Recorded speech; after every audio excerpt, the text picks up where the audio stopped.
सांगोला येथे लाचलुचपत प्रतिबंधक विभागाने मोठी कारवाई केली।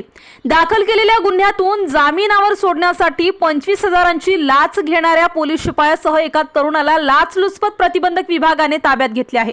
पोलीस शिपाई सोमनाथ बबन माने आणि अक्षय पवार असे गुन्हा दाखल झालेल्यांची नावे आहेत।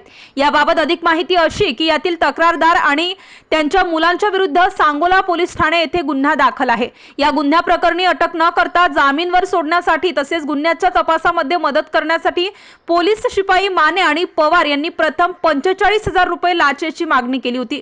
त्यानुसार तडजोडी अंती 25,000 रुपये लाच रक्कम पोलीस माने यांनी स्वीकारण्याची तयारी दर्शवली। तसेच 25,000 लाचेची रक्कम अक्षय पवार यांनी स्वीकारली। यावेळी लाचलुचपत विभागाने त्यांच्यावर कारवाई केली।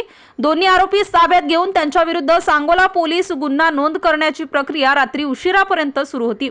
सदरची कारवाई लाचलुचपत प्रतिबंधक विभाग पुणेचे पोलीस अधीक्षक अमोल तांबे यांच्या मार्गदर्शनाखाली लाचलुचपत प्रतिबंधक विभाग सोलापूरचे पोलीस उपअधीक्षक गणेश कुंभार, पोलीस अंमलदार सहाय्यक पोलीस फौजदार कोळी, पोलीस हवालदार सोनवणे, पोलीस शिपाई किणगी, चालक पोलीस हवालदार गायकवाड यांच्या पथकाने केली आहे।